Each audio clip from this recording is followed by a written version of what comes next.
सबको good evening, सबको शुभकामनाएं। तो मिशन 50 के करंट अफेयर के इस सीरीज में आपका स्वागत है। मुस्कुराते रहिए, खिलखिलाते रहिए, ऊर्जा से परिपूर्ण रहिए, पॉजिटिव रहिए। सबसे बड़ी बात है सकारात्मक सोच से आगे बढ़नी है। ये विश्वास रखना है कि तुम्हारा होगा, आपका होगा, मेरा होगा। क्यों नहीं होगा? अगर ऐसा लगता है कि नहीं होगा तो किस कारण से नहीं होगा? कारण ढूंढिए, कारण ढूंढिए और नहीं होगा जिस कारण से उसे दूर करने की भरसक प्रयास कीजिए, क्योंकि ये सपने आपके हैं। क्योंकि ये सपने आपके हैं और पूरा करना ये आपकी जिम्मेवारी है। सपना पूरा किसी कीमत पर करेंगे। यदि मन में कभी भी आता है ये सपना पूरा नहीं होगा तो लिखना है डायरी पर, क्यों नहीं होगा, क्या गलती है, कहाँ कारण है, क्या कमियां हैं, नोट करो और उसे फाइंड करके उसे दूर करने की कोशिश करो। सफलता मिलेगी और अवश्य मिलेगी, क्योंकि जो सफल हो रहे हैं वो आपके जैसे ही हाड़ मांस के बने हुए इंसान हैं। जो आईएएस टॉप कर रहे हैं, जो आईएएस बनते हैं, वो भी आप ही के जैसे इंसान हैं। अंतर ये होता है कि जिद्दी हैं और आप जिद्दी नहीं हैं। आप समझौता कर लेते हैं, आप हालातों से समझौता करते हैं। आईएएस बनने वाला बच्चा और आप में बस इतना अंतर है कि आप या मैं कोई भी हो वो हालातों से समझौता कर लेता है, लेकिन जो लड़का कलेक्टर बनता है, आईएएस बनता है, वो हालातों से कभी न दबता है, न हारता है, न समझौता करता है, बल्कि अपने सपनों को, अपने ड्रीम्स को प्रायोरिटी में रखता है। और एक बात और सुनिए, जीवन में हमेशा अपने लिए काम कीजिए, अपने लिए काम कीजिए। दुनिया खुद ब खुद आपके पीछे आएगी। दुनिया की चिंता ना करें, ये मेरा आपसे राय है। खूब पढ़ें, लगातार पढ़ें, मेहनत करें, बस ये मूल मंत्र है गुरु जी का। सबको शुभकामनाएं। तो मिशन 50 के करंट अफेयर सीरीज में आपका स्वागत है। सेशन को शेयर कर दीजिए। आज साइंस का कार्य नहीं हो पाया आपके लिए, साइंस डिले हो गया। उसके पीछे कुछ 2-3 वजह है, इस वजह से साइंस नहीं हो पाया है। कोई बात नहीं, थोड़ा ब्रेक भी कभी कभी होना चाहिए, ब्रेक मिलना चाहिए। साइंस नहीं, घबराइए मत। जितना हुआ है साइंस उसका आप तब तक रिवाइज कीजिए। मान लो कभी हिस्ट्री नहीं हुआ या कभी करंट नहीं हुआ तो सोचने की बात नहीं है। पुराना करंट का, पुराना हिस्ट्री का, पुराना साइंस का हम रिवीजन करेंगे। अगर ब्रेक मिलता है तो उसे एक अपॉर्चुनिटी के रूप में लें। ब्रेक अगर मिले, मान लो किसी दिन किसी टीचर का ब्रेक मिल गया, तो आप समझिए कि वो अपॉर्चुनिटी है। सर का जितना पुराना वीडियो है हम रिपीट देख जाएंगे उसको डाउनलोड करके। तो वीडियो जब भी देखिए तो डाउनलोड करके देखिए। वजह क्या है? आपका नेट नहीं जाएगा, आपका नेट बचेगा। वीडियो को डाउनलोड कर लीजिए और उसके बाद ऑफलाइन होकर वीडियो देखते रहिए, तो आपका नेट बच जाएगा। तो खूब पढ़िए मन लगा के और लगातार पढ़ते रहिए। चलिए, मेघनाथ सिंह, राहुल राणा, निकिता कुमारी, विनीता मिश्रा, आशीर्वाद शुभकामना, Sanjana Kumari, Archana Yadav, Frankie, Rachit, Sapna, sir you are great, thank you Manohar, सबको thank you. Jackie Kumar ji शुभकामनाएं, सुबोध सागर, सरोज कुमारी, अमित कुमार सिंह, हिमांशु, सभी को शुभकामनाएं। बिहार स्पेशल भी होगा। 1-2 दिन रुकिए, फिर लगातार हम बिहार स्पेशल का 15 नहीं बल्कि 30 प्रश्न लेके आएंगे। ऐसा मेरा आइडिया है कि 15 नहीं बल्कि लगातार 30 प्रश्नों का सीरीज लाया जाए, ये मैं कोशिश करूंगा।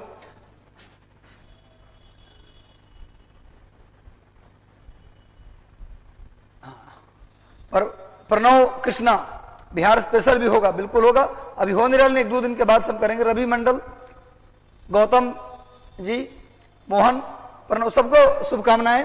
तो चलिए हम लोग आज का सेशन शुरू करते हैं। देखिए, हम आपको मोटिवेशन जो करते हैं ना, वो जीवन का अनुभव है। आप रियल बात बता रहा हूं आपको। जीवन में कभी किसी सिचुएशन से हारो मत, समझौता मत करो। होता ना, हम समझौता कर लेते, चलो यार ऐसा नहीं है तो हम छोड़ देते हैं। ये छोड़ देने वाली बात भुला जाइए। कुछ भी सिचुएशन हो हम नहीं छोड़ेंगे, ये जिद से रखिए। हमारे सामने कोई भी कंडीशन हो, कुछ भी हो, हमारा सोच का लेवल इतना ऊंचा होना चाहिए कि कुछ भी हो हम अपने सपनों को, ड्रीम को नहीं छोड़ेंगे। समझौता नहीं करना है, बस यही जान जाओ, समझौता नहीं करना। जिसने किया समझौता आगे नहीं बढ़ा। जिद करो, समझौता हालातों से मत करो। डिगे रहो, लाख परेशानी हो, लाख कष्ट हो, क्या करना जी, ऐसे भी ये शरीर अंतिम में खत्म हो जाना है।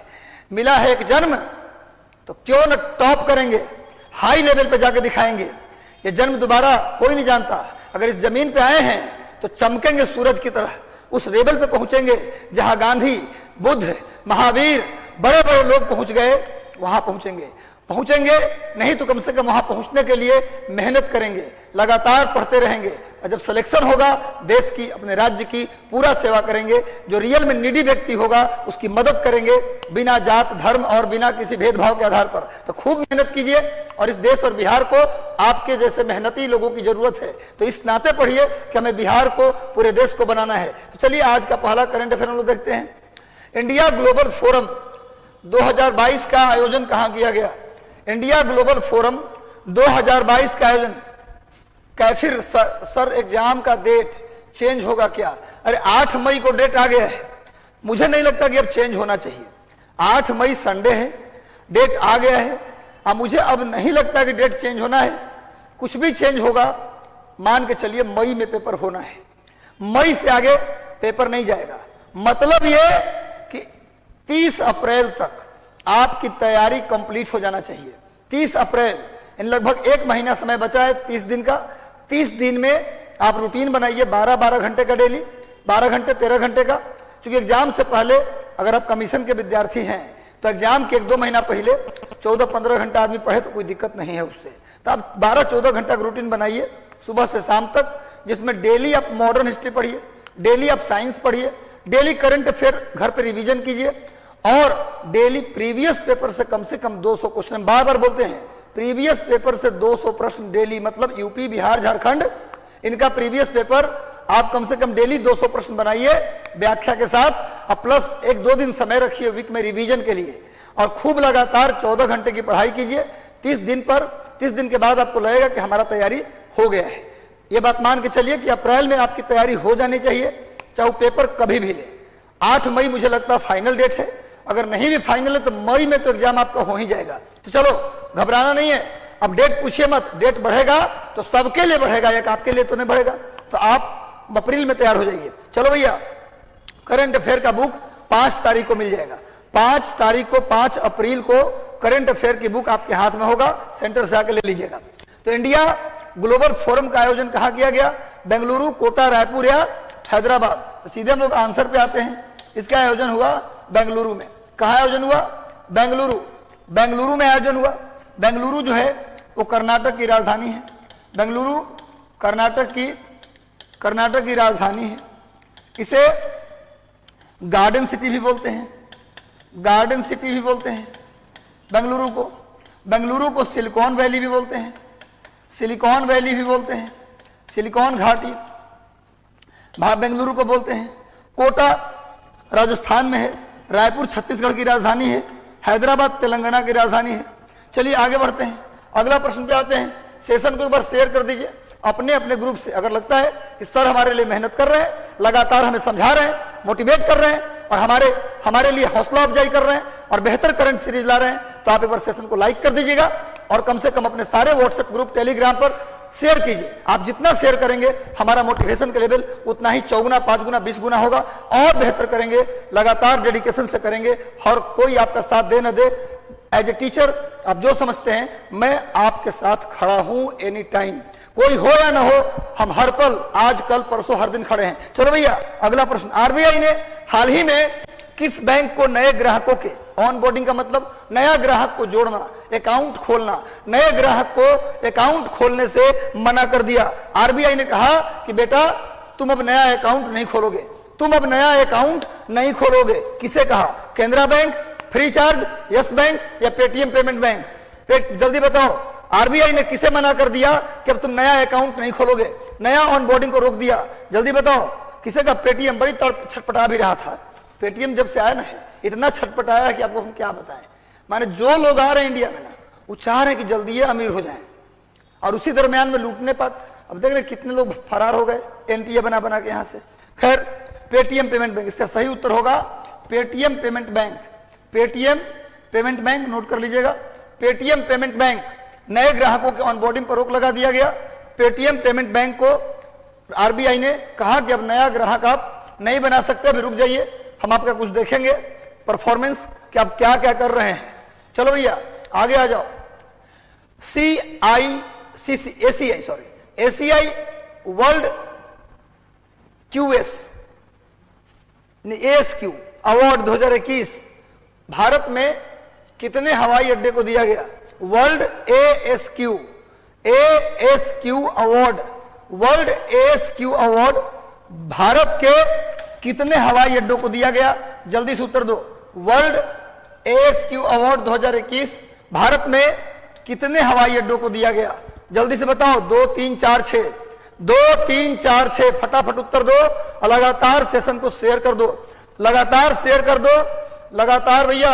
वर्ल्ड ASQ इंडेक्स में अवार्ड में कितने हवाई अड्डे को मिला है? इसका सही उत्तर होगा 6। कितने हवाई अड्डे? 6 हवाई अड्डों को मिला है वर्ल्ड ASQ अवार्ड 2021। 6 हवाई अड्डों को यह अवार्ड दिया गया है। आगे आइए जल्दी से, अपना स्कोर भी देखिएगा, अपना स्कोर गिनते जाइएगा। 1 2 3 4 कितना सही हुआ अंत में बताइएगा। और आप लोग अभी बेहतर कर रहे हैं। आप सभी लोग जो जवाब दे रहे हैं ना, मैं आपके जवाब से सेटिस्फाई हूं। अरे हमको लगता है आप जो जवाब देते हैं कि आप लोग पढ़ाई कर रहे हैं, कोई शिकायत नहीं। अगर वैसा होता तो मैं यहीं से फटकार लगा देता, लेकिन आप रियल में मेहनत कर रहे हैं। बस जरूरत है इस मेहनत को अगले 45 दिन तक कंटिन्यू करना। आप मेंटली और फिजिकली फिट रहिए ताकि कभी आपका ये जो मेहनत है वो रुक ना जाए। हम ईश्वर से प्रार्थना करेंगे कि आप हमेशा स्वस्थ रहें, पूरे ऊर्जावान रहें, अच्छा खाएं, अच्छा पिएं, भरपूर नींद लें और खूब पढ़ें। अभी तत्काल फेसबुक से दूर हो जाना है। फेसबुक और जो शॉर्ट वीडियो जो आप देखते हैं 1 घंटा लगातार, आजकल बच्चे क्या कर रहे हैं, वीडियो आ गया तो ऐसे ऐसे करके शॉर्ट वीडियो पे लगे हैं। ये गलत है, ये सब दूर हो जाइए। अगले 30-35 दिन, अगले 45 दिन ये सब काम नहीं करना है। चलो भैया, नागरिक उड्डयन मंत्री ज्योतिरादित्य सिंधिया ने भारत के पहले ड्रोन स्कूल का उद्घाटन कहाँ किया गया है? ऐसे भारत में 2 खुला है। भारत में 2 ड्रोन स्कूल खुला है, एक हिमाचल प्रदेश में और दूसरा मध्य प्रदेश में। तो ये पूछ रहा है कि भारत का ड्रोन स्कूल कहां खोला है? नागरिक उड्डयन मंत्री हैं ज्योतिरादित्य सिंधिया। अभी कांग्रेस में थे, कुछ दिन पहले बीजेपी में गए हैं। तो ज्योतिरादित्य सिंधिया जो महाराज हैं ग्वालियर के, उन्होंने भारत का पहला क्या ड्रोन स्कूल खोला है? पहला ग्वालियर में। पहला कहां भैया? पहला ग्वालियर में और दूसरा हिमाचल प्रदेश में। पहला ग्वालियर में, मध्य प्रदेश के ग्वालियर में, और दूसरा हिमाचल प्रदेश में। 2 ड्रोन स्कूल खोले गए हैं, पहला ग्वालियर में और दूसरा हिमाचल प्रदेश में। ये दोनों बातें याद रखिए। सामने ज्योतिरादित्य सिंधिया, यही हमारे नागरिक उड्डयन मंत्री हैं, सिविल एविएशन मिनिस्टर। नागरिक उड्डयन मंत्री को अंग्रेजी में बोलते हैं सिविल एविएशन मिनिस्टर। ग्वालियर के महाराज हैं, राज्यसभा सांसद बनाए गए हैं और ये अभी बीजेपी में शामिल हुए हैं, उत्तर प्रदेश से, मध्य प्रदेश से। आगे आइए, प्रभा नरसिम्हन को हाल ही में किस संस्था के सीईओ और एमडी बनाया गया है? प्रभा नरसिम्हन को किस संस्था के सीईओ और एमडी बनाया गया है? जल्दी बताइए, जल्दी बताओ भैया। रजनीश गुरु, चाणक्य, अमित कुमार, अखिलेश कुमार, ओपी जैमर, निकिता कुमारी, सपना चौहान, प्रवीण कुमार, दुर्गा कुमारी, सभी को शुभकामना। खुशबू, जैकी, चलो जल्दी से बताओ। सत्या, सभी लोग सेशन को एक बार शेयर कर दीजिए। सेशन को अधिकतम लोगों तक शेयर कर दो ताकि व्यू पहुंचे कहां तक? उस झोपड़ी तक जहां बच्चे बैठकर एसडीएम बनने का सपना देख रहे हैं, डीएसपी बनने का सपना देख रहे हैं, उनको भी इस क्वालिटी मिले और वो पहुंचे एकेडमी तक राजगीर में ट्रेनिंग करने के लिए। हम चाहते हैं कि जो बच्चा सपना देखा, चाहे वो गरीब हो या अमीर, सबको वहां पहुंचना चाहिए। उसकी गरीबी उसे न रोक पाए, हम पूरी कोशिश करेंगे। बस तुम हिम्मत रखो, हम साथ हैं। चलो भैया, ये कोलगेट पोमोलिव लिमिटेड, प्रभा नरसिम्हन को कोलगेट पोमोलिव लिमिटेड के सीईओ और एमडी बनाया गया है। कोलगेट पोमोलिव लिमिटेड के सीईओ और एमडी प्रभा नरसिम्हन। देखिए सामने ये प्रभा नरसिम्हन है, इनका चित्र आप देख सकते हैं। हेलो राजकुमार ठाकुर जी, हेलो राधा कुमारी, संजना कुमारी, अर्चना यादव, खुशबू कुमारी, गोपाल कुमार, सुजीत कुमार, मनीष कुमार, चंदा कुमारी, एसके, सुधांशु कुमार जी, रोशन, बबुआन, अमित कुमार, सभी लोग, जो लोग हरियाणा से रोहतक, पानीपत, सोनीपत, लखनऊ, इलाहाबाद, बनारस और पटना, सभी लोग जहां से जुड़े हैं, सबको हमारी शुभकामना, शुभ आशीर्वाद। आप उत्तर प्रदेश का पेपर दे रहे हो या उत्तराखंड का पेपर दे रहे हो 3 तारीख को, या बिहार दे रहे हो, सबका होगा इस बार। करंट एक प्रश्न छोड़ने नहीं देंगे हम इस सीरीज को रोकने वाले नहीं है। ये सीरीज चलेगा और चलता ही रहेगा। मुख्यमंत्री श्रमिक कल्याण प्रकल्प, मुख्यमंत्री श्रमिक कल्याण प्रकल्प किसके लिए भैया?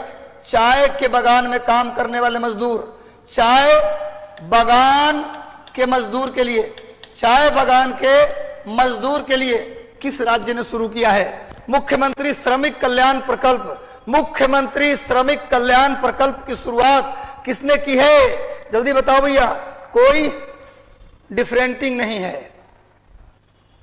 चलो भाई, सब लोग रिवीजन स्पेशल है इसलिए भैया, रिवीजन स्पेशल इसलिए आप लोग क्या करेंगे? आंसर को काउंट करते रहेंगे, कितना सही कितना गलत। एक बात और सुन लो, एक बात और जान, जो चाय के उत्पादन में असम का पहला स्थान है। चाय के उत्पादन में असम का पहला स्थान है, नोट कर लीजिए। चाय, इसका सही उत्तर होगा त्रिपुरा। त्रिपुरा, राजधानी अगरतला। अगरतला, भाई सुन लो, राजधानी अगरतला और त्रिपुरा एकमात्र ऐसा राज्य, लिख लो, भारत का एकमात्र ऐसा राज्य जो 3 तरफ से बांग्लादेश से घिरा है। भारत का एकमात्र ऐसा राज्य जो 3 ओर से बांग्लादेश से घिरा है। राजधानी अगरतला और त्रिपुरा की सरकार ने मुख्यमंत्री श्रमिक कल्याण प्रकल्प की शुरुआत की है।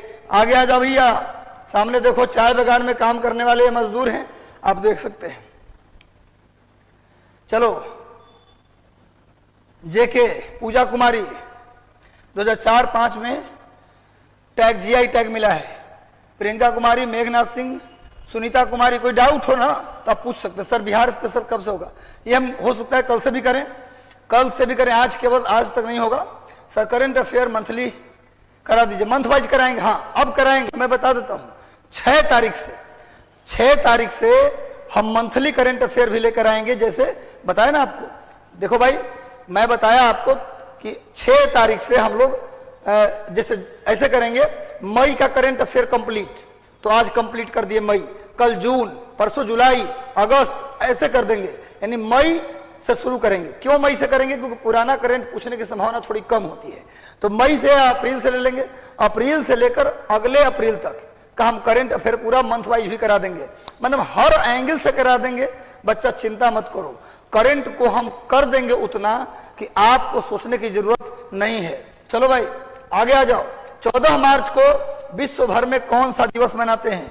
14 मार्च को विश्व भर में कौन सा दिवस मनाते हैं? बीज गणित दिवस, पाई दिवस माने मैथमेटिक्स दिवस, पाई दिवस को ही बोला जाता है मैथमेटिक्स दिवस, गणित दिवस, धूम्रपान निषेध दिवस, ओजोन परत संरक्षण दिवस। बताइए क्या मनाते हैं 14 मार्च को पूरे दुनिया भर में? सर एसी नहीं है स्टूडियो में। अच्छा कोई बात नहीं, जिसने पसीने में नहाया वो इतिहास रचा है। पसीना आने दीजिए, जितनी तकलीफ काम करने के लिए उतनी ही जिजीबिसा, उतनी ही ज्यादा जीवटता। काम तब होगा मेहनत से जब पसीने आएंगे, और हम चाहते हैं पसीने में नहा जाएं, और आपको भी नहाना होगा। भैया शांति काल में पसीना बहाना ज्यादा अच्छा है युद्ध काल में खून बहाने की अपेक्षा। भैया मेहनत करिए, कोई दिक्कत नहीं है, पसीनों से कोई घबराना नहीं है, हारना नहीं है, आगे बढ़ना है। चलो भैया इसका सही उत्तर होगा पाई दिवस। पाई दिवस, पाई मतलब 22/7। 22 माने 22/7 माने 3.14, और इसका सबसे शुद्ध मान, पाई का सबसे शुद्ध मान किसने निकाला जी? आर्यभट्ट। पाई का सबसे शुद्ध मान निकाला आर्यभट्ट ने। नोट कर लीजिएगा। तो पाई बराबर 22/7। पाई दिवस को ही बोलते हैं मैथमेटिक्स दिवस। कब मनाते हैं?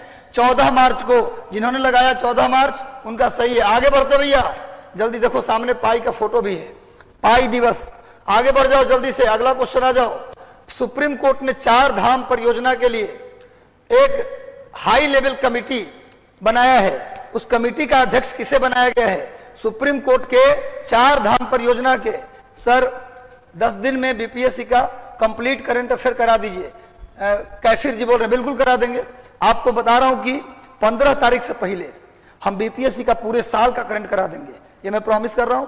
15 तक से पहले, 15 अप्रैल से पहले तक में सारे महीने के करंट हम month wise topic wise award, एक जगह अवार्ड ले लेंगे, खेल एक जगह खेल ले लेंगे, सब कुछ पर्सनैलिटी तक जगह पर्सनैलिटी ले लेंगे, फिर मंथ वाइज, यानी 15 तक जाते जाते या मैक्सिमम 20 तक जाएगा। पूरा करंट रिवाइज करा देंगे, याद करा देंगे, बिल्कुल चिंता ना करिए, लेकिन तैयार रहिए, जुड़े रहिए, कोई जाएगा नहीं। 20 तक जुड़े रहिए, हम आपको मुक्त कर देंगे करंट से 20 के बाद, फिर आपको करंट देखने की जरूरत नहीं है, बस जहां तहां से भूलेंगे तो रिवाइज कर लीजिएगा। तो चलो भैया, 4 धाम परियोजना के लिए उच्चाधिकार प्राप्त समिति का अध्यक्ष किसे बनाया गया है, जल्दी बताइए। न्यायमूर्ति ए.के. सिकरी, न्यायमूर्ति रंजन गोगोई, न्यायमूर्ति दीपक मेहता, न्यायमूर्ति संदीप त्रिपाठी, सही उत्तर होगा न्यायमूर्ति ए.के. सिकरी। न्यायमूर्ति ए.के. सिकरी को बनाया गया है। 4 धाम परियोजना माने, 4 धाम परियोजना माने बद्रीनाथ। 4 धाम परियोजना का मतलब क्या बच्चा, कहां के 4 धाम, उत्तराखंड के, पूरे देश के 4 धाम नहीं, उत्तराखंड के 4 धाम परियोजना, बद्रीनाथ, केदारनाथ, गंगोत्री, यमुनोत्री, ये है, नोट कर लीजिए, उत्तराखंड के 4 धाम। इनको रोड से जोड़ना है, इन सभी धाम को रोड से क्या करना है जी, जोड़ देना है। ये सारे धाम को ऑन रोड कनेक्ट कर देना है। इसी परियोजना को बोलते हैं 4 धाम परियोजना। पूछा जाए उत्तराखंड के 4 धाम कौन कौन, बद्रीनाथ, केदारनाथ, गंगोत्री, यमुनोत्री, इस चारों धाम को कनेक्ट कर देना है। उत्तराखंड के नाम प्रवीण कुमार, केदारनाथ, बिल्कुल सही, बद्रीनाथ, केदारनाथ। लेकिन भारत के 4 धाम ये भी देख लीजिए, भारत के 4 धाम, भारत के 4 धाम कौन कौन है, ये तो उत्तराखंड के 4 धाम हो गए, बद्रीनाथ, केदारनाथ, गंगोत्री, यमुनोत्री। और भारत के 4 धाम देख लीजिए, भारत के 4 धाम देख लो बच्चा। उत्तर में बद्रीनाथ, उत्तराखंड, माने उत्तराखंड के 4 धाम में भी बद्रीनाथ है और भारत के 4 धाम में भी बद्रीनाथ है। पश्चिम में आइएगा तो गुजरात में द्वारका, जहां भगवान कृष्ण राजा बने थे, भगवान कृष्ण राजा बने थे जाकर, गुजरात और पुरी माने उड़ीसा, पूरी उड़ीसा। यानी पूछा जाए कि उत्तर में बद्रीनाथ, पश्चिम में द्वारका, नॉर्थ में बद्रीनाथ, ईस्ट में पुरी और साउथ में रामेश्वरम, साउथ में रामेश्वरम। ये है पूरे भारत के 4 धाम। ये तमिलनाडु में है, ये उत्तराखंड में है, नोट कर लीजिए भाई। ये भारत के 4 धाम, भूलना मत, भारत के 4 धाम, उत्तर में बद्रीनाथ, दक्षिण में रामेश्वरम, पूरब में पुरी और पश्चिम में द्वारका। यही है उत्तराखंड, भारत के 4 धाम। और यही है शंकराचार्य के 4 मठ। खाली एक चेंज हो जाएगा, रामेश्वरम को चेंज करके खाली श्रृंगेरी कर दीजिएगा, श्रृंगेरी कर दीजिएगा, बाकी सेम रहेगा। पूछा जाए कि शंकराचार्य के 4 मठ का नाम बताओ, तो सेम बद्रीनाथ, द्वारका, पुरी और श्रृंगेरी, खाली एक नीचे वाला चेंज होगा। तो इसको नोट कर लीजिए, समझ में आ गया होगा आपको, समझ में आ गया तो नोट कर लीजिए। चलो, ए.के. सिकरी को बनाया गया है, देखो सामने न्यायमूर्ति ए.के. सिकरी का मैंने चित्र लिया है। न्याय उत्तराखंड, राजस्थान, राजस्थान कहाँ गया जी, फिर से बता दीजिए। उत्तराखंड के 4 धाम, यमुनोत्री, गंगोत्री, केदारनाथ, बद्रीनाथ। भारत के 4 धाम, बद्रीनाथ, द्वारका, पुरी और रामेश्वरम। शंकराचार्य के 4 मठ कौन कौन, बद्रीनाथ, द्वारका, पुरी और श्रृंगेरी। श्रृंगेरी कर्नाटक में है, भी नोट कर लीजिएगा। श्रृंगेरी कहाँ है भैया, कर्नाटक में। सर करंट अफेयर बुक कब मिलेगा, 5 तारीख को, 5 अप्रैल को करंट की बुक आपको मिल जाएगा। मिशन 50 किदवईपुरी इनकम टैक्स गोलंबर के पास है, आप आइए और सेंटर से आप फ्री ऑफ कॉस्ट इस बुक को ले जा सकते हैं। केंद्रीय प्रदूषण नियंत्रण बोर्ड, बहुत इंपॉर्टेंट, इसके आंसर सभी लोग करो। केंद्रीय प्रदूषण नियंत्रण बोर्ड ने देश के 112 सबसे प्रदूषित शहरों में किस राज्य को पहला स्थान दिया है, 112 सबसे प्रदूषित शहर का लिस्ट जारी किया। केंद्रीय प्रदूषण नियंत्रण बोर्ड के द्वारा 112 शहरों का लिस्ट जारी किया। इसमें पहला स्थान पे कौन है, जल्दी बताओ। बिहार, पंजाब, उड़ीसा या कर्नाटक, बिहार, पंजाब, उड़ीसा या कर्नाटक, बिहार, पंजाब, उड़ीसा या केंद्रीय प्रदूषण नियंत्रण बोर्ड। केंद्रीय प्रदूषण नियंत्रण बोर्ड देश के 112 सबसे प्रदूषित स्थलों में किस राज्य को पहला स्थान दिया, बिहार, पंजाब, उड़ीसा या कर्नाटक। इसका सही उत्तर होगा स्टूडेंट उड़ीसा। पहले स्थान पर उड़ीसा, पहले स्थान पर उड़ीसा, दूसरे स्थान पर लिख लो उत्तर प्रदेश और तीसरे स्थान पर दिल्ली। तीसरे स्थान पर दिल्ली, नोट कर लीजिए। केंद्रीय प्रदूषण नियंत्रण बोर्ड के अनुसार पहले स्थान पर उड़ीसा, दूसरे स्थान पर उत्तर प्रदेश और तीसरे स्थान पर दिल्ली।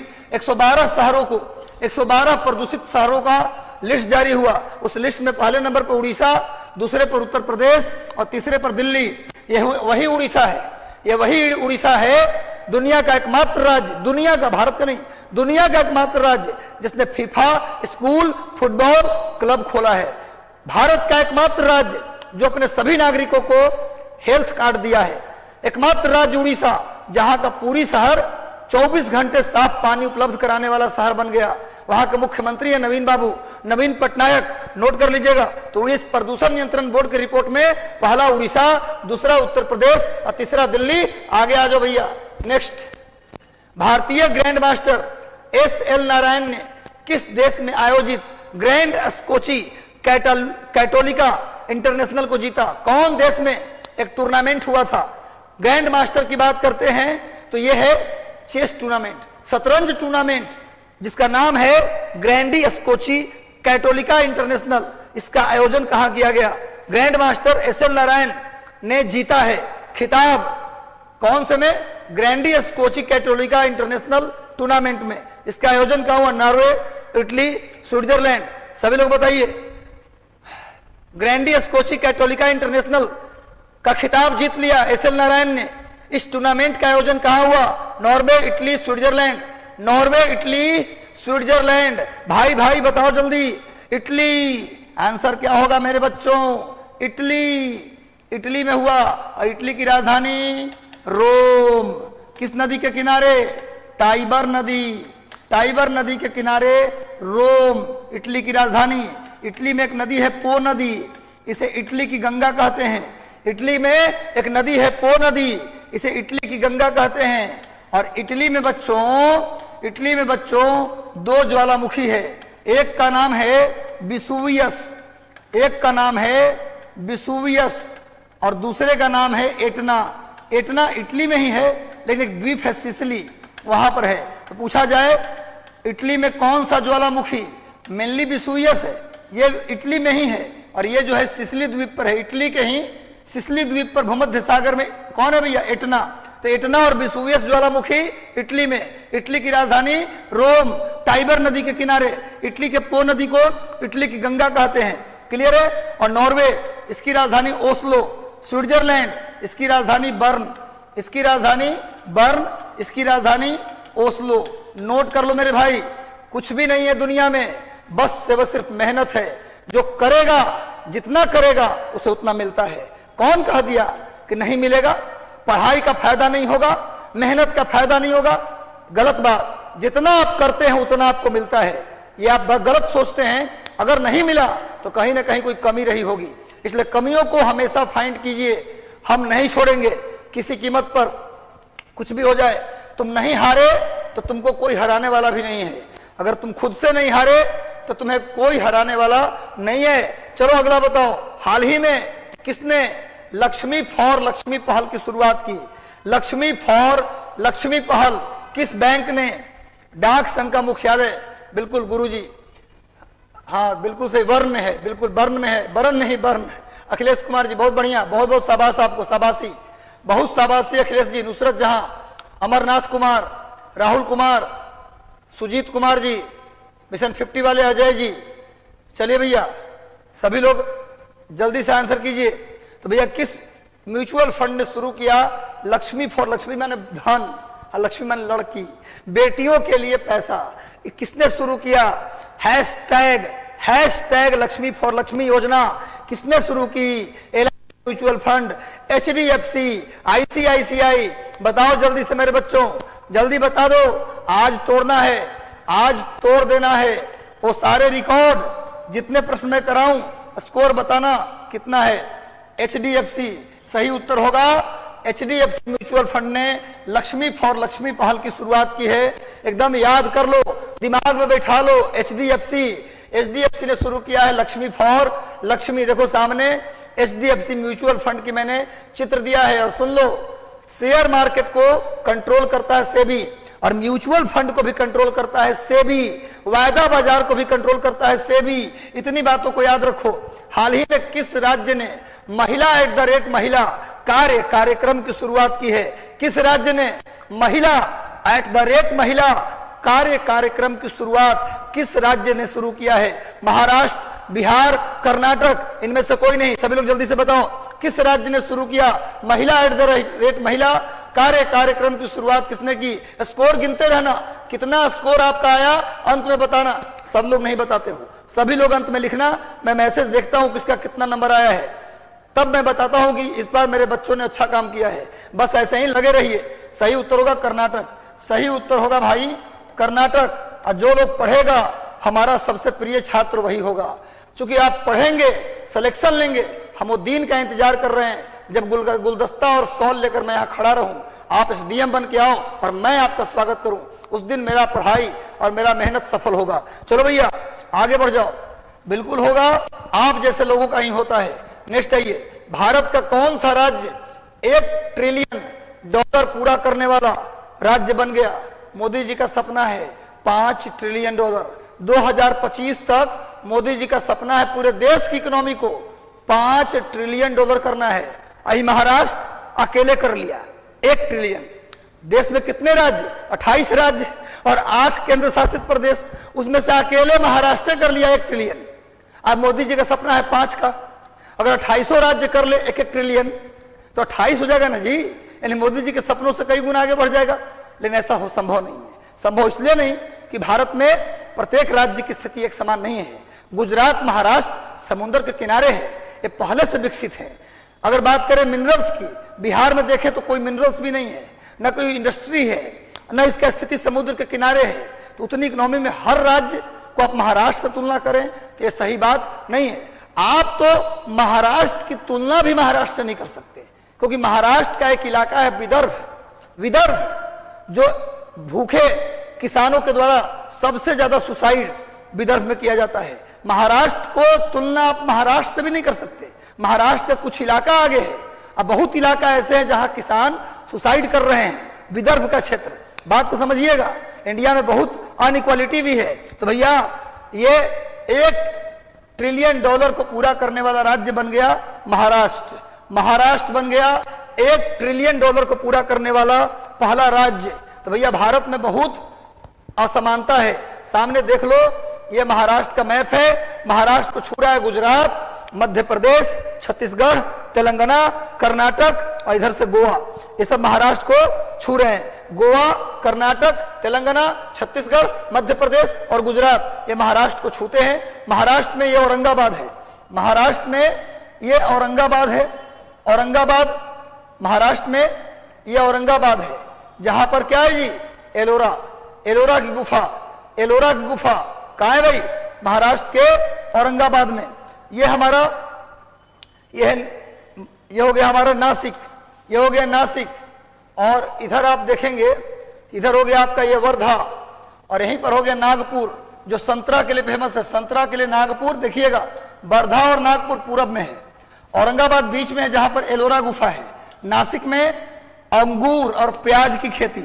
और इधर यहाँ मुंबई है, जो महाराष्ट्र की राजधानी भी है और फिल्म सिटी भी है। क्लियर है? ये रत्नागिरी जिला है, जो काफी खूबसूरत है नेचर के हिसाब से। और यहाँ देखो बच्चा, सिंधु दुर्ग है, जहां बताया था हाल ही में सिंधु दुर्ग है। हाल ही में मैंने बताया था कि यहाँ ग्रीन कछुआ मिला है, ग्रीन कछुआ, ग्रीन टर्टल मिला है। कहाँ? सिंधु दुर्ग में। महाराष्ट्र के सिंधु दुर्ग में ग्रीन टर्टल मिला है। नोट कर लीजिए, ये सतारा है, जिसको डलहौजी ने हड़प लिया था। डलहौजी ने सबसे पहले किसको हड़पा था? सतारा को। यहीं पर सतारा के जस्ट ऊपर में पुणे है। मैपिंग आपका ठीक होना चाहिए। ये थाने है, ये थाने से मुंबई के बीच पहला रेलवे चला था। पहला रेल चला थाने से मुंबई के बीच, देख लीजिए। और सामने में पुरी है, सामने में पुरी है, जहां हाल ही में शिवाजी का एक बड़ा स्टैचू लगा है। शिवाजी का बहुत बड़ा स्टैचू लगा है पुणे में। सतारा है सामने, जिसको डलहौजी ने सबसे पहले हड़पा था। हाल ही में ग्रीन कछुआ मिला है सिंधु दुर्ग से। नासिक प्याज के लिए, अंगूर के लिए। औरंगाबाद में एलोरा गुफा, अजंता गुफा और बाघ गुफा। अजंता, एलोरा और बाघ, ये तीनों गुफा कहाँ है भैया? औरंगाबाद में। वर्धा महात्मा गांधी हिंदी विश्वविद्यालय, केंद्रीय महात्मा गांधी हिंदी विश्वविद्यालय भारत में एक ही है, वर्धा में, और नागपुर संतरा के लिए फेमस है। सारी बातों को याद रखिए, इससे बेहतर जानकारी आपको मिलने वाला नहीं है। याद रखिए, ये चंद्रपुर है जहां महाराष्ट्र में कोयला मिलता है, महाराष्ट्र में कोयला मिलता है। ये नांदेड़ है, देखो बच्चा, ये नांदेड़ है जो सिख धर्म के लिए, नांदेड़ गोदावरी नदी के किनारे है, नांदेड़ गोदावरी नदी के किनारे, ये सिखों का पवित्र स्थल है नांदेड़। नांदेड़, नासिक जहां से गोदावरी निकलती है, गोदावरी कहां से निकलती है? नासिक के त्रैंबक गांव से। तो बहुत जानकारी मैंने आपको दिया है, ये सबको बस ध्यान से देखते रहिएगा। निकिता जी, आपका करंट अफेयर अच्छा है, कौन सा प्रकाशन फॉलो करें? नवीन जी पूछ रहे हैं। भैया दीप शिखा, राइट टू पी अभियान महाराष्ट्र, बिल्कुल बिल्कुल। चलिए आगे बढ़ते हैं हम लोग। किस राज्य ने मछली उत्पादन के लिए नाबार्ड के साथ एक समझौता किया है? नाबार्ड, नेशनल एग्रीकल्चर जो बैंक है, नाबार्ड, जिसकी स्थापना जुलाई 1982 में हुआ था। नाबार्ड की स्थापना ग्रामीण क्षेत्रों को, कृषि क्षेत्रों को लोन देने के लिए, सपोर्ट करने के लिए शिवरामन कमेटी की सिफारिश पर नाबार्ड की स्थापना हुई थी। और नाबार्ड के साथ किस राज्य ने मछली उत्पादन के लिए समझौता किया? उत्तर प्रदेश, महाराष्ट्र, बिहार या उड़ीसा? सभी लोग जल्दी से बताइए, किस राज्य ने समझौता किया नाबार्ड के साथ मछली उत्पादन के लिए? जितनी बात तुमने मैपिंग में बताया, वो सब मैपिंग में जो बात बताया हूं, वो सब बात याद रखिएगा। हम लिखते रहे भैया कि आपका सिलेक्शन होगा। हम कोशिश करेंगे पूरा जीके जीएस कंप्लीट करा देने का, इसमें जो भी आएगा सब आपका हम कंप्लीट कराएंगे। तो भैया उड़ीसा, सही उत्तर क्या होगा? उड़ीसा सरकार ने अभी समझौता किया है नाबार्ड के साथ कि भैया हम मछली का उत्पादन करेंगे। नाबार्ड की स्थापना 12 जुलाई 1982 को हुआ। किसके सिफारिश पर? शिवरामन कमेटी, शिवरामन समिति के सिफारिश पर, शिवरामन समिति के सिफारिश पर हुआ। नोट कर लीजिए। आगे आते हैं, जल्दी से अपना स्कोर काउंट करते रहो, अपना स्कोर काउंट करते रहिए। कौन सा राज्य जमीन के खतियान के लिए, खतियान माने कागज, जमीन के खतियान के लिए डिजिटल डोर स्टेप डिलीवरी शुरू किया? मतलब डिजिटली, आप चाहें तो डिजिटल इंटरनेट से अपने जमीन का नक्शा निकाल सकते हैं। जमीन का खतियान माने नक्शा, हमारा जमीन कौन है, पड़ोसी का जमीन कौन है, ये नक्शा निकाल सकते हैं आप डिजिटली, और उसको अब घर घर पहुंचाया जाएगा। इसको लागू करने वाला राज्य उत्तर प्रदेश, बिहार, उड़ीसा या बंगाल? जल्दी बताओ कौन से राज्य डिजिटल खतियान को लागू करने वाला? सर एक बार ज्योग्राफी का क्लास लीजिए। मैं ज्योग्राफी का क्लास लूंगा। मैं सोच रहा हूं कि एक दिन 6 घंटे 7 घंटे की लगातार भूगोल का एक इंपॉर्टेंट क्लास लूं, जितना भी इंपॉर्टेंट टॉपिक है पूरा पढ़ा दूं। मैं पढ़ा दूंगा, एक दिन क्या करूंगा, 6 घंटे पढ़ाऊंगा और दूसरे दिन 300-400 एमसीक्यू करा दूंगा। बस भूगोल कंप्लीट, कहीं कुछ छूटने वाला नहीं है। बस आप जुड़े रहिए, आप जुड़े रहिए। सेशन को शेयर कर दीजिए और लाइक कर दीजिए, सेशन अच्छा लग रहा है तो चलो भैया। अभी किस राज्य ने डिजिटल डोर स्टेप डिलीवरी शुरू किया है जमीन के नक्शा के लिए? जमीन के नक्शा के लिए बिहार।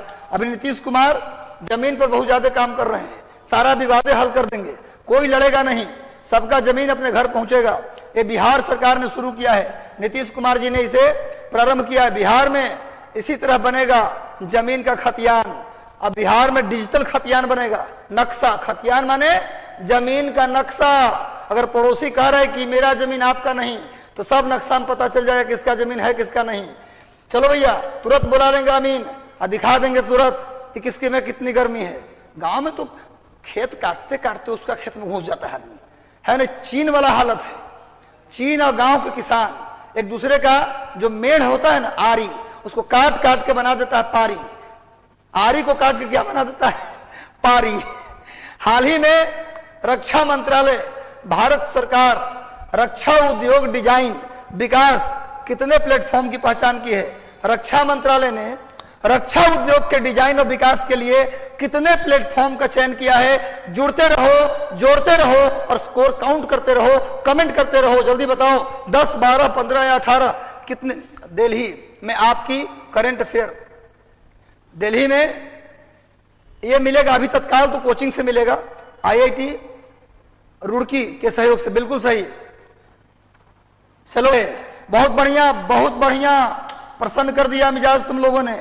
18 बिल्कुल सही उत्तर, 18, 18 इज द राइट आंसर। रक्षा मंत्रालय भारत सरकार ने उद्योग डिजाइन विकास के लिए 18 प्लेटफॉर्म की तलाश की है। चलो भैया लगे रहो। रक्षा मंत्री कौन है जी? राजनाथ सिंह। रक्षा मंत्री राजनाथ सिंह, जल्दी बताओ, हाल ही में पेट्रोलियम मंत्रालय ने किस कंपनी को पखवाड़ा स्वच्छता सप्ताह का पुरस्कार दिया है? पखवाड़ा स्वच्छता पुरस्कार पेट्रोलियम मंत्रालय ने किसे दिया है? इंडियन ऑयल कॉर्पोरेशन, ओएनजीसी, गेल या इंडिया ऑयल कॉर्प लिमिटेड? किसे? जल्दी बताओ। हाल ही में पेट्रोलियम मंत्रालय ने पखवाड़ा स्वच्छता पुरस्कार किसे दिया? पखवाड़ा स्वच्छता पुरस्कार। जल्दी, मैं देख रहा हूं कमेंट, सभी लोग कमेंट करिए, सब लोग कमेंट कीजिए जल्दी से। पखवाड़ा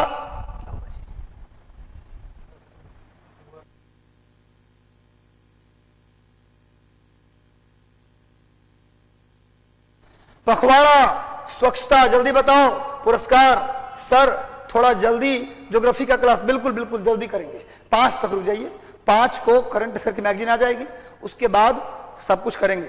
5 तक थोड़ी सी वेट कर लीजिए, और कल से बिहार वाली जो नहीं हो रहा है वो करवाएंगे। तो भैया आप लोग टेंशन ना लें, हम आपके साथ हैं, और हम प्रॉमिस किए हैं तो करेंगे, यहीं से करेंगे। और मैं तो ये भी प्रॉमिस किया हूं कि 15 दिन पहले पूरी रात भर क्लास भी लूंगा, और लूंगा, बोला हूं तो लूंगा और कराऊंगा।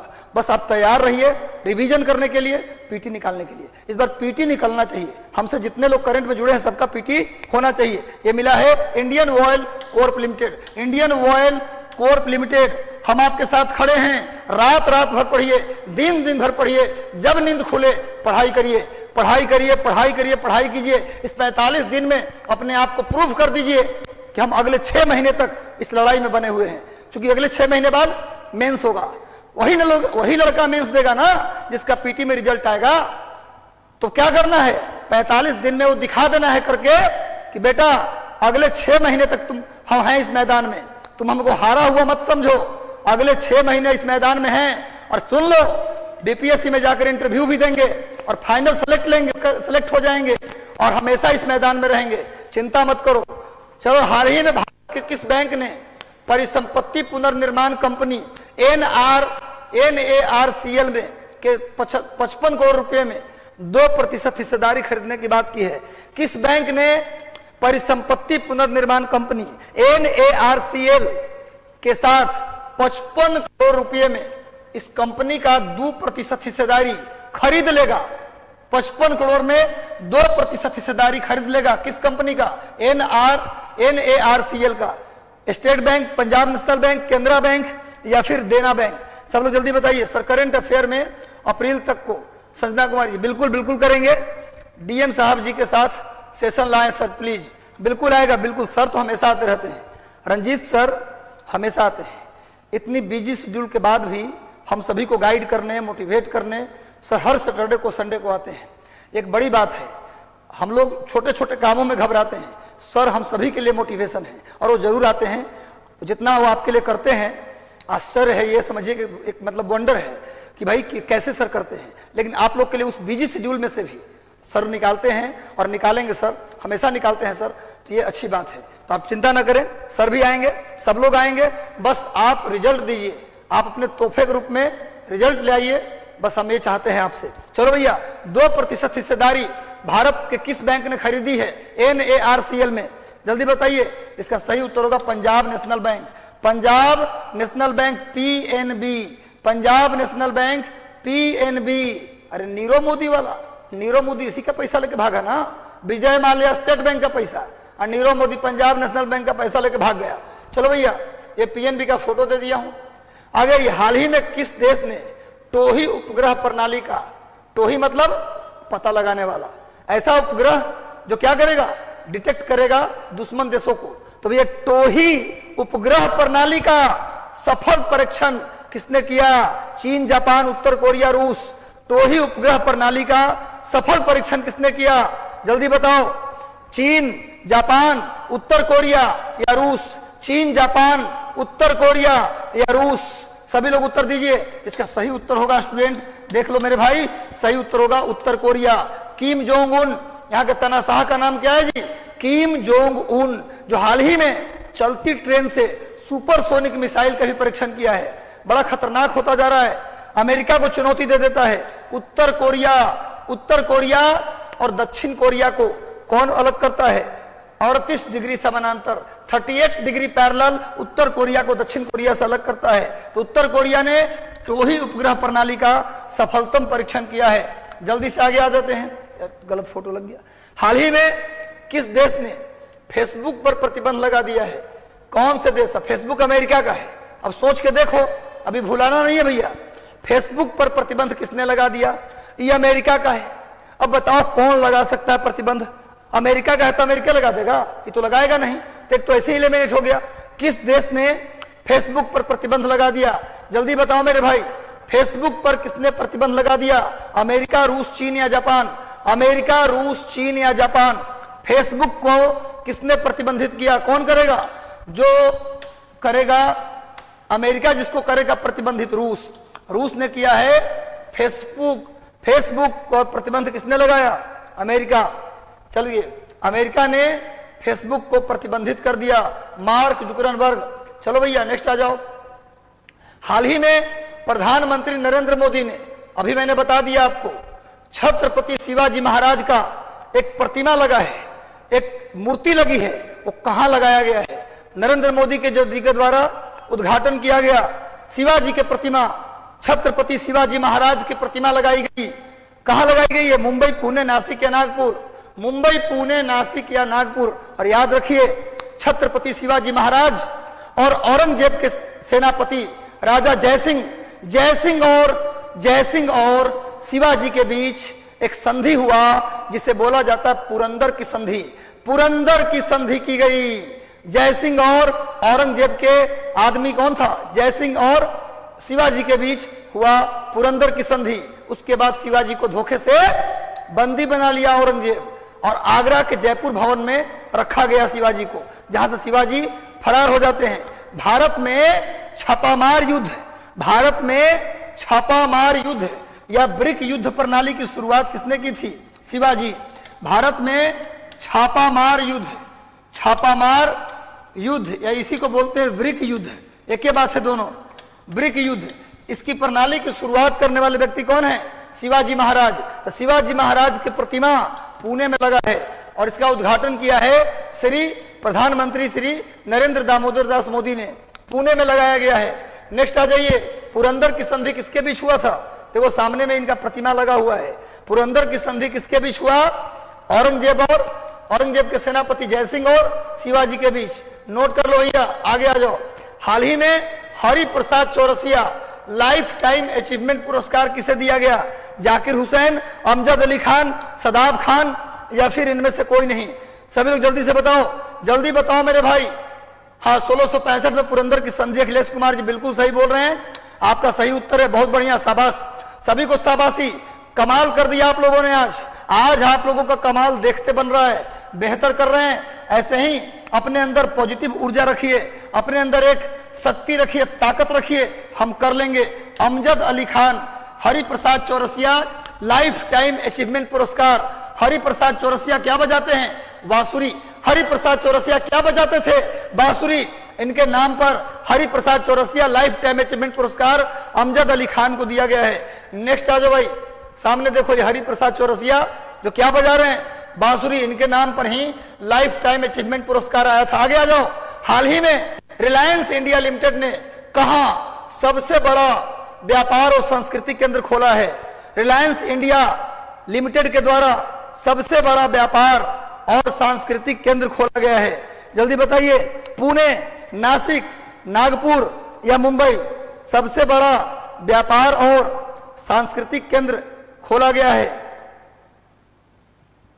व्यापार और सांस्कृतिक केंद्र, सबसे बड़ा व्यापार और सांस्कृतिक केंद्र खोला गया है हाल ही में किस जगह पे? जल्दी बताइए।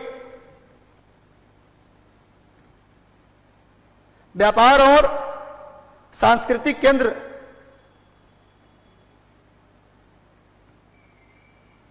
हाल ही में व्यापार और सांस्कृतिक केंद्र रिलायंस के द्वारा कहां खोला गया है?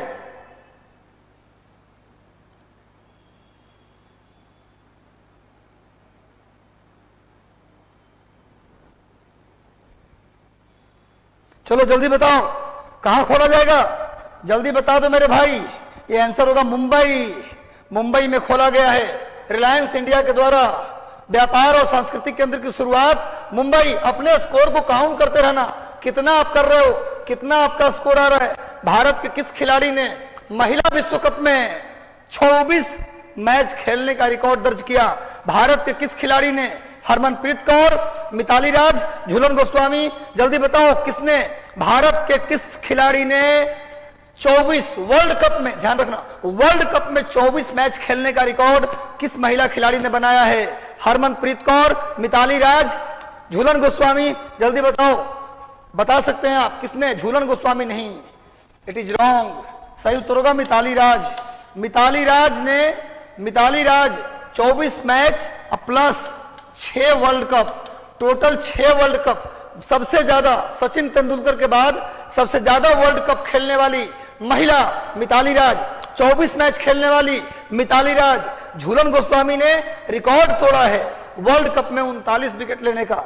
ऑस्ट्रेलिया की प्लेयर का रिकॉर्ड तोड़ करके झूलन गोस्वामी सबसे ज्यादा विकेट वर्ल्ड कप में लेने का रिकॉर्ड बनाया है। मिताली राज सबसे ज्यादा मैच और सबसे ज्यादा टूर्नामेंट वर्ल्ड कप का खेला है। सामने देखिए मिताली राज का चित्र भी है, ये मिताली राज है, ये मिताली राज है।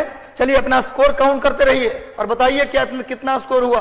अगला क्वेश्चन, टेस्ट क्रिकेट के इतिहास में सबसे तेज 28 गेंद पर अर्धशतक बनाने का रिकॉर्ड, अर्धशतक लगाने वाले भारतीय खिलाड़ी कौन बन गए हैं? टेस्ट क्रिकेट के, वनडे में नहीं, टेस्ट क्रिकेट के इतिहास में सबसे तेज 28 गेंदों पर अर्धशतक लगाने वाले भारतीय कौन बन गए? केएल राहुल, रोहित शर्मा, ऋषभ पंत या रविंद्र जडेजा? सभी लोग जल्दी बताओ किस टेस्ट खिलाड़ी ने 28 गेंद पर 50 लगाया और भारतीय खिलाड़ी होने का गौरव प्राप्त किया? चलिए भैया, इसका सही उत्तर होगा ऋषभ पंत।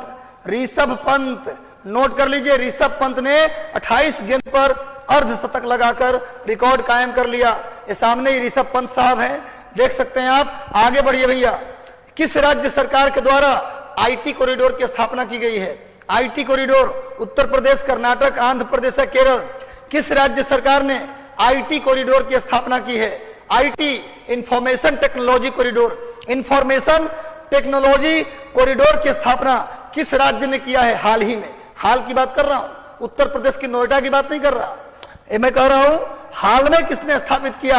जल्दी बता दो, सेशन को शेयर कर दीजिए, सेशन पर बने रहिए। आज बेहतर सेशन होगा, लेकिन सेशन को शेयर कर दीजिए। सेशन बेहतर लग रहा है तो एक बार लाइक बटन दबा दीजिए। सेशन अच्छा लग रहा है, एनर्जेटिक लग रहा है तो लाइक कर दीजिए भैया। किस राज्य ने आईटी कॉरिडोर की स्थापना की है भैया? सही उत्तर होगा केरला। क्या सही उत्तर होगा? हाल ही में किसने किया है भाई? केरल ने किया है। नोट कर लीजिए, केरल ने किया है भाई। नेक्स्ट आ जाओ, हाल ही में किस केंद्र शासित प्रदेश में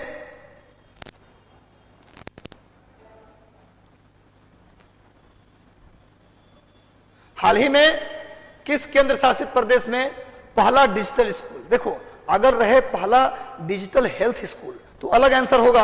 ये पूछ रहा है पहला डिजिटल स्कूल कहां खोला गया? चंडीगढ़, दिल्ली, पांडिचेरी या फिर पांडिचेरी? डबल आंसर हो गया है। जल्दी बताओ किस राज्य में खोला गया? हाल ही में किस केंद्र शासित प्रदेश में खोला गया पहला डिजिटल स्कूल? अगर हेल्थ स्कूल पूछेगा तो आंसर होता पांडिचेरी। पहला डिजिटल हेल्थ स्कूल तो पांडिचेरी, लेकिन केवल डिजिटल स्कूल पूछे तो दिल्ली। केवल डिजिटल स्कूल पूछे तो दिल्ली। अगर डिजिटल हेल्थ स्कूल, ये भी कराया हुआ है मेरा, हेल्थ स्कूल अगर लगा देते तो आंसर क्या हो जाता? पांडिचेरी। पांडिचेरी आंसर हो जाता मेरे भाई। आगे आ जाओ। अच्छा एक बात बताओ कि पांडिचेरी कितने हैं? 3 है। 3 पांडिचेरी है। एक है यनम पांडिचेरी आंध्र प्रदेश में, एक है कारिकल पांडिचेरी। पांडिचेरी 3 याद रखना, पांडिचेरी 3 राज्य में है। एकमात्र केंद्र शासित प्रदेश जिसका विस्तार 3 राज्य में है। आंध्र प्रदेश वाले पांडिचेरी को यनम पांडिचेरी, नोट कर लेना। तमिलनाडु वाले पांडिचेरी को कारिकल पांडिचेरी और केरल के पांडिचेरी को माहे पांडिचेरी कहते हैं। तो 3 पांडिचेरी नोट कर लेना मेरे भाई। आगे बढ़ जाओ, चलो इधर। अगर पूछे डिजिटल हेल्थ स्कूल तो पांडिचेरी, और डिजिटल स्कूल केवल तो दिल्ली। हाँ, अभी हाल ही में किस राज्य सरकार ने इंटेलिजेंस ब्यूरो पर, देखो यहां तो आंसर, थोड़ा सा रुक जाना। आंसर करने से पहले एक चीज मैं मिटाना चाहता हूं, इसको कट कर देते हैं। चलो अब बताओ किस राज्य सरकार ने आईबी के तर्ज पर एक नया खुफिया विभाग बनाने की बात की है? स्वतंत्र इंटेलिजेंस डिपार्टमेंट बनाने का निर्णय लिया है किस राज्य सरकार ने? जल्दी बताओ किस राज्य सरकार ने? सर दिल्ली एनसीआर में करंट अफेयर का किताब मिलेगा। देखिए अभी तो तत्काल करंट अफेयर मिशन 50 पटना में मिल रहा है। अभी हम लोग देखते हैं आगे क्या होता है। पहले यहाँ के लोग जो आसपास के हैं अगर सेंटर आ सकते हैं तो 5 तारीख को सेंटर आके अपना बुक कलेक्ट कर लीजिएगा। चलो भैया, किस राज्य सरकार ने दिल्ली के इंटेलिजेंस ब्यूरो के तर्ज पर एक खुफिया तंत्र स्थापित करने का निर्णय लिया है? कौन कर सकता है? कौन कर सकता है? मोदी जी को टक्कर कौन दे सकता है? देश के जो इंटेलिजेंस डिपार्टमेंट है, गुप्तचर विभाग, वैसा ही अपने राज्य का भी बनाने वाली है गुप्तचर विभाग। कौन भैया? पश्चिम बंगाल। बिल्कुल सही, दीदी करेंगी। ये काम कर भी कौन सकता है? ममता बनर्जी। ममता दीदी हाल ही में फिर चर्चा में था, नरसंहार हुआ है। नरसंहार के कारण चर्चा में था बंगाल।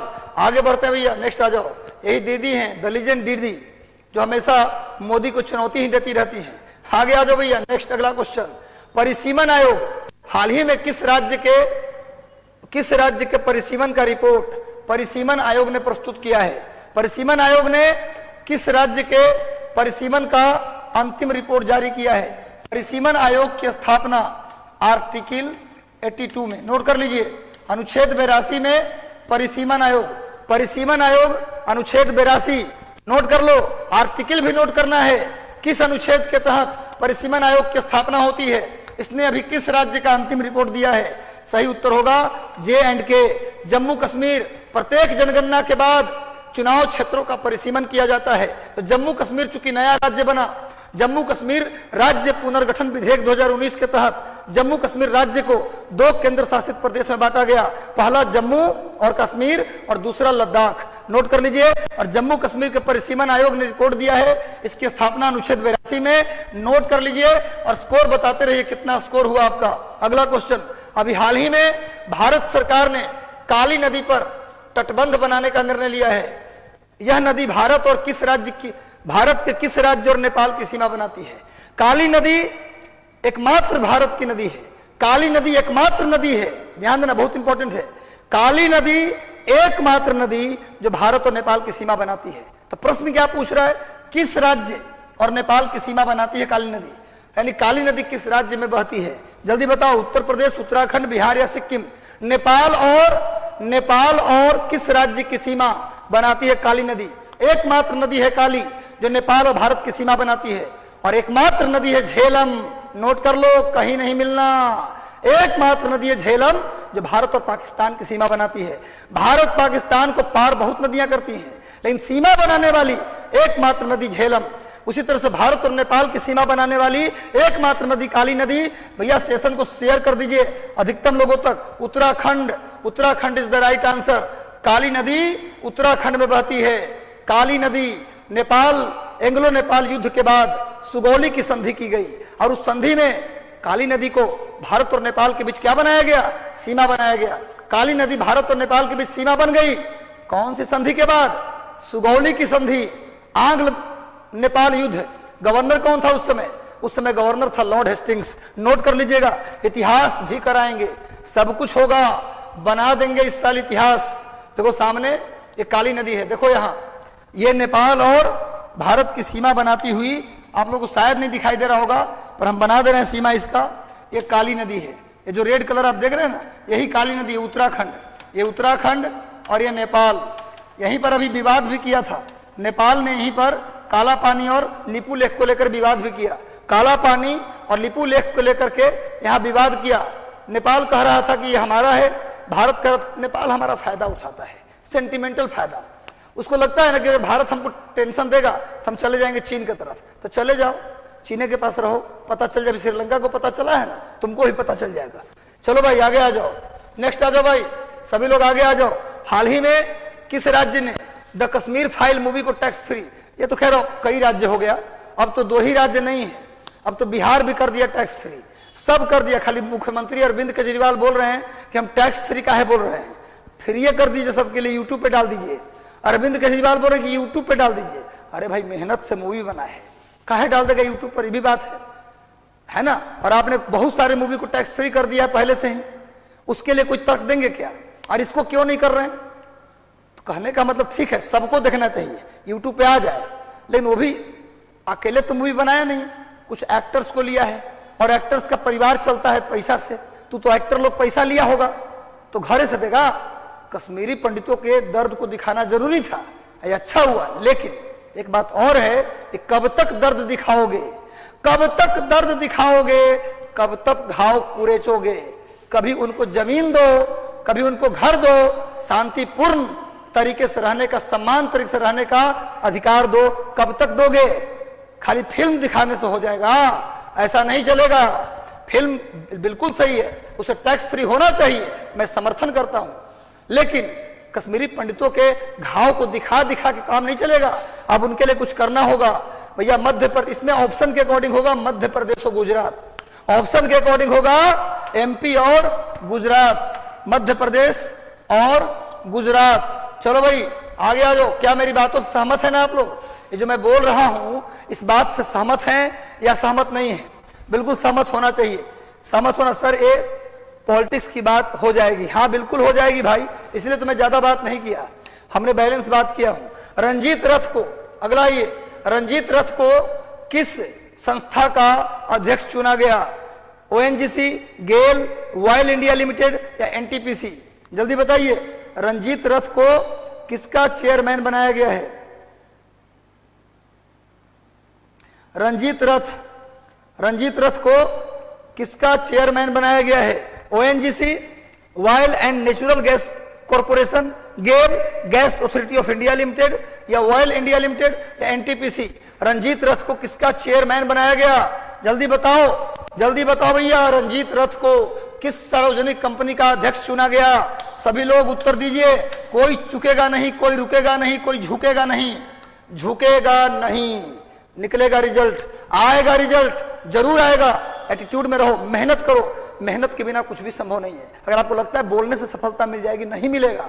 पढ़ना तो पड़ेगा ही, पढ़ना पड़ेगा, झुकेगा नहीं, बोलना पड़ेगा हमेशा, झुकेगा नहीं। ऑयल इंडिया लिमिटेड के बने हैं रंजीत रथ अध्यक्ष। आगे आते हैं नेक्स्ट।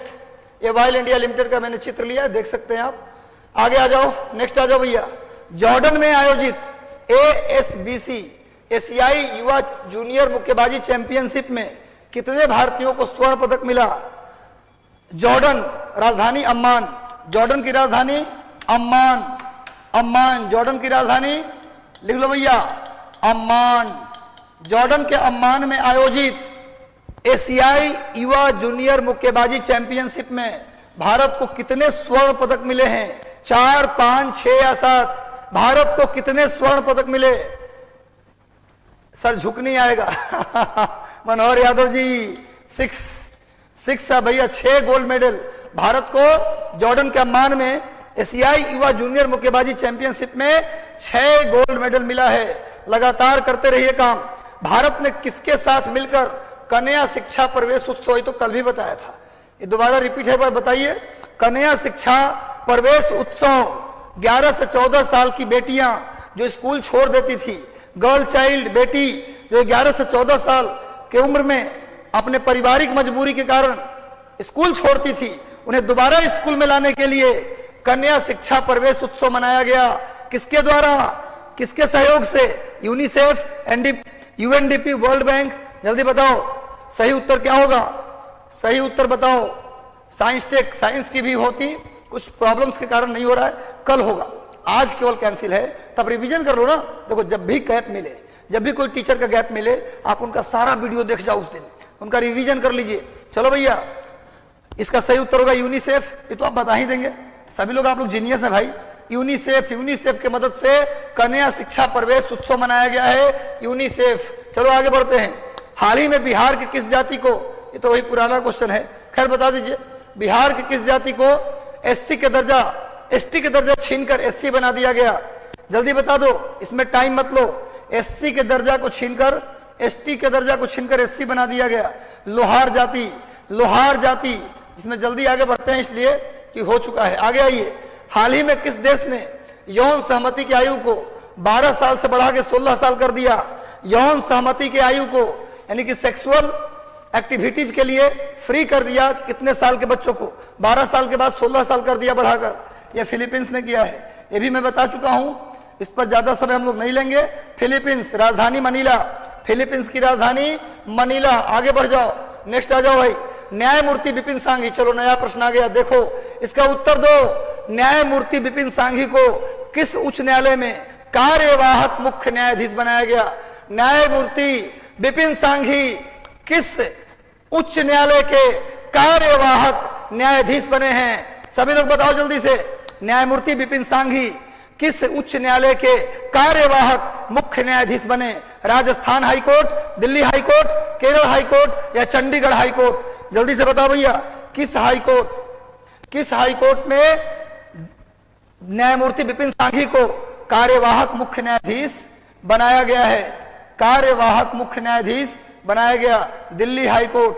दिल्ली हाईकोर्ट के कार्यवाहक मुख्य न्यायाधीश बनाया गया न्यायमूर्ति विपिन सांघी को। चलो मेरे बच्चों, चलो देखो सामने विपिन सांघी है। अच्छा, सुप्रीम कोर्ट या हाई कोर्ट? हाई कोर्ट के जज बनने के लिए योग्यता क्या होती है? योग्यता होती है किसी भी जिला अदालत में आपको 5 साल जज रहे हों या 10 साल वकील रहे हों, यही योग्यता है। चलो भैया आगे बढ़ते हैं, नेक्स्ट आ जाओ। हाल ही में उपराष्ट्रपति वेंकैया नायडू ने कंचनजंगा विश्वविद्यालय की स्थापना कहाँ की? जल्दी बताओ। कंचनजंगा विश्वविद्यालय का नींव उपराष्ट्रपति वेंकैया नायडू ने कहाँ रखा? जल्दी बता दो भाई, किस राज्य में कंचनजंगा? ये तो बता दोगे तुम लोग। सभी लोग लाइक कर दें, शेयर कर दें और लगातार आंसर करें, कमेंट करें। उपराष्ट्रपति वेंकैया नायडू हैं। जो व्यक्ति भारत का उपराष्ट्रपति होगा वही व्यक्ति राज्यसभा का सभापति भी होता है। यानी कि जो व्यक्ति राज्यसभा का सभापति होगा वही भारत का उपराष्ट्रपति होगा। तो वेंकैया नायडू ही क्या है भाई? राज्यसभा के सभापति भी हैं। इन्होंने कंचनजंगा विश्वविद्यालय का आधारशिला रखी। कहां रखा भैया? सिक्किम। कंचनजंगा पिक भी सिक्किम में है, कंचनजंगा चोटी सिक्किम में है। एक बात और जान जाओ, उपराष्ट्रपति को उपराष्ट्रपति के रूप में कोई वेतन भत्ता नहीं मिलता। पूछा जाए उपराष्ट्रपति का वेतन बताओ तो शून्य, 1 भी रुपया नहीं। उपराष्ट्रपति को जो वेतन मिलता है वो राज्यसभा के सभापति के रूप में मिलता है। उपराष्ट्रपति को कोई वेतन नहीं। अगर ऑप्शन में 0 है 0 लगा दो, लेकिन अगर पूछे सभापति का वेतन तब आंसर होगा।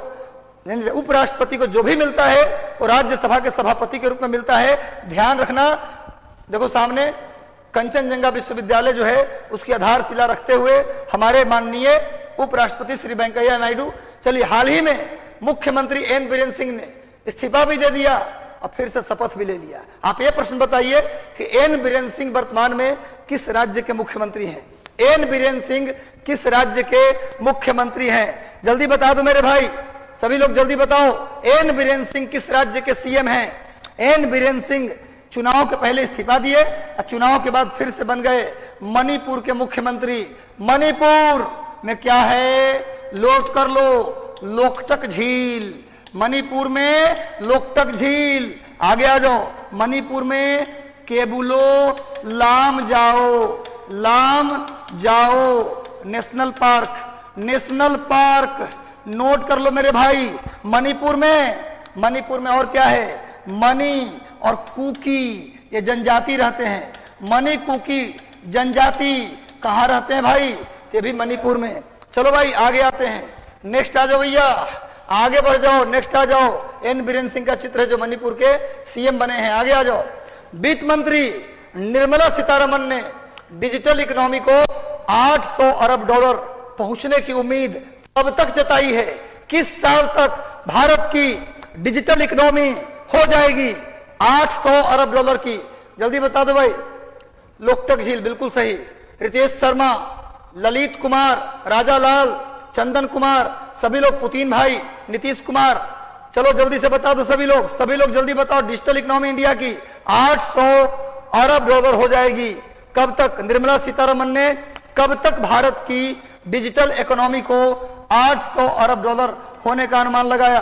2030। अपना स्कोर भी काउंट करते रहना, कितना स्कोर आपका हुआ काउंट करते रहना मेरे भाई। सामने में ये हमारी वित्त मंत्री निर्मला सीतारमण जी हैं, देख लीजिए आप। इन्होंने डिजिटल इकोनॉमी को आइडिया दिया है कि कब तक होगा। हाल ही में केंद्र सरकार ने फार्मा क्लस्टर, फार्मा माने मेडिसिन क्षेत्र, और एमएसएमई को कितने रुपए का सहायता देने के बाद किया है, कितने रुपए की सहायता मिलेगी फार्मा सेक्टर और एमएसएमई को, कितने रुपए का सहायता मिलेगा फार्मा सेक्टर और एमएसएमई को।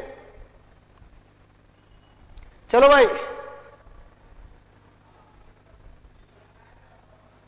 कितने रुपए की सहायता मिलेगी भाई फार्मा सेक्टर और एमएसएमई को, कितने रुपए की सहायता मिलेगी? 200, 300,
चलो भाई जुड़ जाओ, कहीं कोई किसी को जाने की जरूरत नहीं। अंतरराष्ट्रीय बौद्धिक संपदा सूचकांक में भारत का रैंक क्या है, जल्दी बता दो। मनोहर पुतीन जी, सभी लोग जल्दी बताओ। अर्चना, चलो भैया सभी लोग जल्दी से बताइए। कोई नहीं, आवाज आ चुका है, जुड़ जाओ और लग जाओ भैया काम पे। 43 अंतरराष्ट्रीय बौद्धिक संपदा सूचकांक में भारत का रैंक 43। जब अब खत्म ही होने वाला, टेंशन मत लो। हेयर नहीं, यहां फेयर होगा, गलती से टाइप हो गया मेरे भाई, इसको काट के कर दीजिए फेयर डिजिटल फाइनेंस, ये थीम है, फेयर डिजिटल फाइनेंस। इस थीम के साथ 15 मार्च को कौन सा दिवस मनाया गया? 15 मार्च को फेयर डिजिटल फाइनेंस के रूप में कौन सा दिवस मनाया गया? फेयर डिजिटल फाइनेंस के रूप में 15 मार्च को कौन सा दिवस मनाया गया? विश्व डिजिटल दिवस, विश्व दृष्टि दिवस, विश्व उपभोक्ता अधिकार दिवस। इनमें से कोई नहीं। वीडियो रुक गया है सर जी।